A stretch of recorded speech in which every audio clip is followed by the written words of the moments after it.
IPL திருவிழா start ஆகிருச்சு. நம்ம சென்னையில இன்னைக்கு ஃபர்ஸ்ட் மேட்ச் வேற நடக்க போகுது.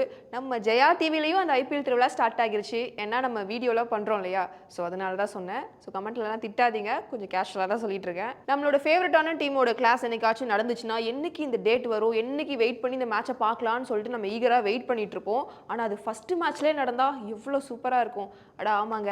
இன்னைக்கு நம்ம சென்னையில ஆர்சிபிக்கும் சிஎஸ்கேக்கும் தான் அந்த கிளாஸ் நடக்க போகுது.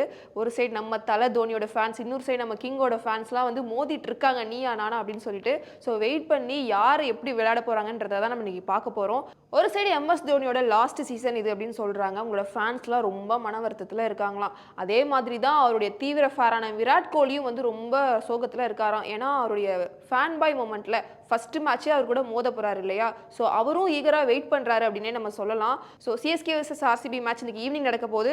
ஸோ அதுக்கு முன்னாடி பிளேயிங் 11 யாரெல்லாம் இன்னைக்கு விளையாட போறாங்க அப்படின்னு அந்த லிஸ்ட்டை பார்த்துடலாம். ஃபர்ஸ்ட் சிஎஸ்கே பிளேயர்ஸை நம்ம பார்த்துடலாம்.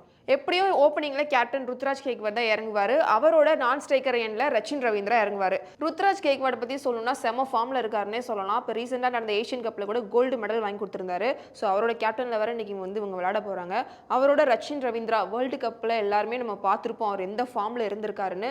ஆக்ஷன்ல கூட எல்லாருமே வந்து அடிச்சுக்கிட்டாங்க நீயா நானான்னு சொல்லிட்டு. அந்த அளவுக்கு அவரை வந்து போட்டி போட்டாங்க எல்லாரும் அவரை ஆக்ஷன்ல வந்து எடுக்கணும்னு சொல்லிட்டு. ஸோ அவரோட ஃபார்மும் நம்ம எல்லாருக்குமே தெரியும். இவங்க ரெண்டு பேரும் ஓப்பனிங்னா சும்மாவா இருக்கும், சொல்லவே வேணாம், அந்த அளவுக்கு இருக்க போகுது.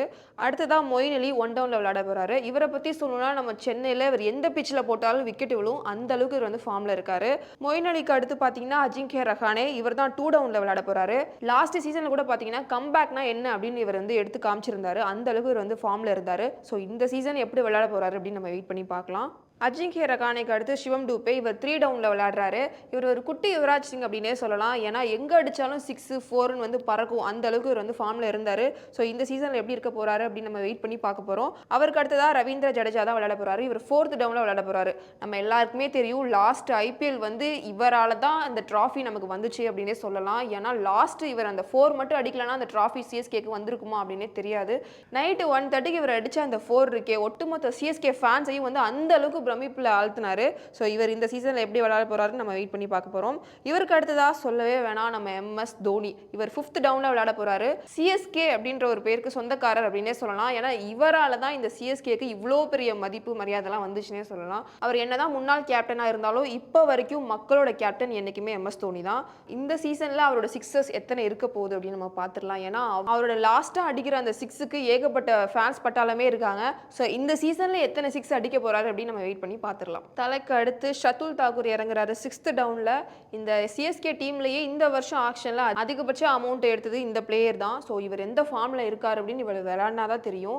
இவர் ஒரு வேலை விளையாடல அப்படின்னா ஃபேன்ஸ்லாம் வந்து கொந்தளிச்சிருவாங்க. ஏன்டா டே உன்னை இவ்வளோ விலைக்கு எடுத்திருக்கோம், இப்படி விளையாடுறேன்னு சொல்லிட்டு கமெண்ட்லாம் கழுவி ஊத்திடுவாங்க. ஸோ இவருடைய ஃபார்ம் எப்படி இருக்குன்னு நம்ம இன்னைக்கு ஈவினிங் தான் பார்க்க போறோம். அவருக்கு அடுத்ததான் தீபக் சாகர், லாஸ்ட் சீசன்ல அதிகபட்ச ஏலத்துக்கு எடுக்கப்பட்ட வீரர். நம்ம செரி, குட்டி தம்பி செரி தான். இவருக்கு ரீசெண்டாக வேற கல்யாணம் ஆகியிருக்கு. ஸோ எப்படி விளையாட போறாருன்னு வேற தெரியல. ஸோ இன்னைக்கு வந்து இவருடைய பவுலிங் எப்படி இருக்க போகுதுன்னு நம்ம வெயிட் பண்ணி பார்த்துடலாம். அதுக்கு அடுத்ததான் மகேஷ் தீக்ஷனா, இவர் 8th டவுன்ல விளையாட போறாரு. அதுக்கு அடுத்ததான் மதிஷ் பத்திரனா, இவர் தான் வந்து காயத்தில் இருக்காரு. இவர் 1-2 மேட்ச்ல விளையாடுவாங்கன்னு சொல்லியிருக்காங்க. ஸோ இவருக்கு பதிலாக முஸ்தாபிசுர் ரஹ்மான் தான் இறங்க போறாரு. நாள் பங்களாதேஷ் லீக்ல வந்து விளையாண்டுட்டு இருக்கும் போது சடனாக இவருக்கு கழுத்தில் அடிபட்டுருச்சு. அதனால இவர் காயத்தில் இருக்காரு, விளையாட மாட்டாருன்னு சொல்லி நிறைய ரூமர்ஸ்லாம் வந்துச்சு. ஆனால் அடுத்த நாளே தலையை திருப்பி நான் வந்துட்டேன்டா அப்படின்னு சொன்னாரு. ஸோ இவர் இந்த ஃபார்ம்ல இருக்காருன்னு இன்னைக்கு நம்ம பார்த்துடலாம். இவ்வளோதாங்க சிஎஸ்கே பிளேயர்ஸோட மொத்த பிளேயிங் 11. ஸோ நெக்ஸ்ட் நம்ம ஆர்சிபிக்கோட பிளேயிங் 11 பார்த்துடலாம். ஃபர்ஸ்ட் நம்ம ஃப்ளாஷ்பேக் உள்ள போயிடலாம்.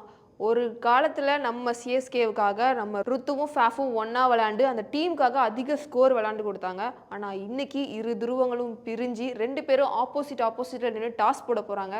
அது ஒரு சைடு வலிச்சாலும் இன்னொரு சைடு சரி ஓகே நம்ம பையன் அப்படின்னு சொல்லி ஃபேன்ஸ்லாம் கொஞ்சம் விட்டுட்டாங்களாம். ஸோ இதனால தான் ரொம்ப முக்கியமான மேட்சாகவும் இருக்குது. ஸோ ஃபேஃபுக்கு அடுத்து பட்டிதர், அந்த கேஜிஎஃப் இருக்கு இல்லையா, king, Kohli, Faf and Maxwell, இவங்க இல்லாத இடத்த பட்டிதர் தான் ஃபுல்ஃபில் பண்ணார் அப்படின்னே சொல்லலாம். ஏன்னா இவங்க 3 பேரும் தான் அதிக ஸ்கோர் வந்து எடுத்து கொடுத்துருந்தாங்க.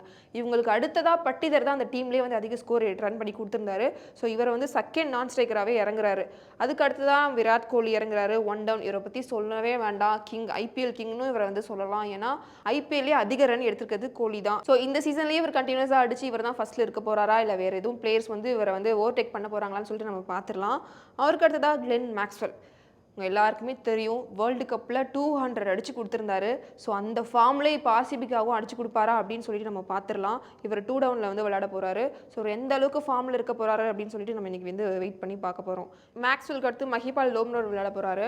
என்னதான் கிங் நின்று அடிச்சு ஆர்சிபிக்காக ரன் ஸ்கோர் எடுத்து கொடுத்தாலும் ஒரு ஸ்டேஜில் விராட் கோலியும் அவுட் ஆயிடுவார். அடுத்தடுத்து பார்த்தீங்கன்னா ஸ்பின்னர்ஸ் கிட்ட வந்து மற்ற பிளேயர்ஸும் அவுட் ஆயிடுவாங்க.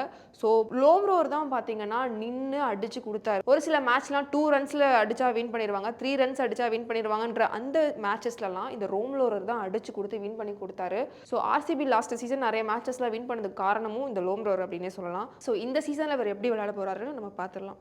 அதுக்கு அடுத்ததாக தினேஷ் கார்த்திக். இவர் போன சீசனில் அந்தளவுக்கு ஃபார்மில் இல்லைன்னே சொல்லலாம். 2022 வந்து இவர் தான் வந்து ஆர்சிபியோட லெஜெண்டாக இருந்தார். ஏன்னா அந்தளவுக்கு ஃபார்மில் இருந்தார். அடித்த பாலெல்லாம் 6, 4ன்னு அப்படி போயிட்டு இருந்துச்சு. ஆனால் லாஸ்ட் சீசன் பார்த்தீங்கன்னா இவர் அந்தளவுக்கு ஃபார்மில் இல்லை. ஸோ ஃபேன்ஸ்லாம் இவர் கழுவி ஊற்றிட்டு இருந்தாங்க. இந்த சீசன்லையாச்சும் இவர் ஃபார்மாக வராரா அப்படின்னு சொல்லிட்டு நம்ம பார்த்துடலாம். டீம்லேயே 2 விக்கெட் கீப்பர் தான் இருக்காங்க. ஒன்று தினேஷ் கார்த்திக், இன்னொன்று அனுஜ் ராவத். ஸோ இவர் இருக்காரு. இவர் இந்த வாட்டியாவது நல்லா விளையாடு, நல்ல ஃபார்மில் ஆர்சிபியை தூக்கி விடுவாரா அப்படின்னு நம்ம பார்த்துடலாம். தினேஷ் கார்த்திக் அடுத்ததாக லோம்ரோர் கிரீன் விளையாட போகிறாரு. 5th டவுனில் வந்து இவர் விளையாட போகிறாரு. ஸோ ஏபி டிவிலியர்ஸ் நம்ம எல்லாருக்குமே தெரிஞ்சிருக்கும், 360 டிகிரி. ஸோ அவரோட ஒரு லோ பட்ஜெட் ஏபிடினே சொல்லலாம் அந்த க்ரீனை. இவரோட ஃபார்முக்காக தான் வந்து ஒட்டுமொத்த ஆர்சிபி ஃபேன்ஸும் வந்து வெயிட் பண்ணிட்டு இருக்காங்க, இவர் எப்படி விளையாட போகிறாரு அப்படின்னு சொல்லிட்டு. ஸோ இவரோட ஃபார்முக்காக நானும் வெயிட் பண்ணுறேன், எப்படி விளையாட போகிறாருன்னு நம்ம வெயிட் பண்ணி பார்த்துடலாம். கிரீனுக்கு அடுத்ததாக கரண் சர்மா 6th டவுனில் விளையாட போகிறாரு. இவருக்கு வந்து ஒரு நிக் நேமும் இருக்குது. இவர் எந்த டீமில் இருந்தாலும் அந்த டீம் வந்து கப் வின் பண்ணிடும் அப்படின்னு சொல்லிட்டு இருக்காங்க. இவர் இந்த வாட்டி ஆர்சிபியில் வர இருக்காரு. அந்த 15 வருஷ கனவு இவர் இந்த டீம்ல இருக்கிறதுனால இந்த வருஷம் நினைவாகுமா அப்படின்னு சொல்லிட்டு நம்ம கடைசி மேட்ச்ல தான் பார்க்கணும். ஸோ இவர் இந்த மேட்ச்ல இருக்காரு. இன்னைக்கு எப்படி பர்ஃபார்ம் பண்ண போறாரு நம்ம இன்னைக்கு பார்த்துடலாம். அவருக்கு அடுத்ததான் லோக்கி ஃபெர்கூசன் 7th டவுனில்.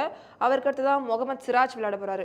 சிராஜ் பார்த்தீங்கன்னா வேர்ல்டு கப்லலாம் செம்மையாக பர்ஃபார்ம் பண்ணி நிறைய விக்கெட்ஸ்லாம் எடுத்து கொடுத்துருந்தாரு. செம்ம ஃபார்மில் இருக்காரு அப்படின்னு சொல்லலாம். இந்த வாட்டி ஆர்சிபிக்காக இவர் எப்படி விளையாட போறாரு அப்படின்னு சொல்லி நம்ம வெயிட் பண்ணி பார்க்க போறோம். ஸோ ஆகாஷ் தீப் தான் 9th டவுனில் விளையாட போறாரு. இதுதாங்க மொத்த ஆர்சிபியோட பிளேயிங் 11. பர்புல் பட்டேல் வேற நம்ம டீம்ல இல்லை. ஸோ எப்படி வந்து ஸ்பின்னர்ஸ்லாம் இன்னைக்கு பவுல் பண்ண போறாங்க அப்படின்னு நம்ம வெயிட் பண்ணி பார்த்துடலாம். இது மட்டும் இல்லாமல் இம்பாக்ட் பிளேயரை லாஸ்ட் சீசனில் தான் வந்து இன்ட்ரோடியூஸ் பண்ணியிருந்தாங்க. இந்த சீசனில் சிஎஸ்கேல முஸ்தாபிசுர் ரகுமானுக்கு பதிலாக மிச்சலும், ஆர்சிபியில் ஆகாஷ் தீப்க்கு பதிலாக அனுஜ் ராவத்தை இம்பாக்ட் பிளேயராக வரதுக்கும் நிறைய சான்சஸ் இருக்கு.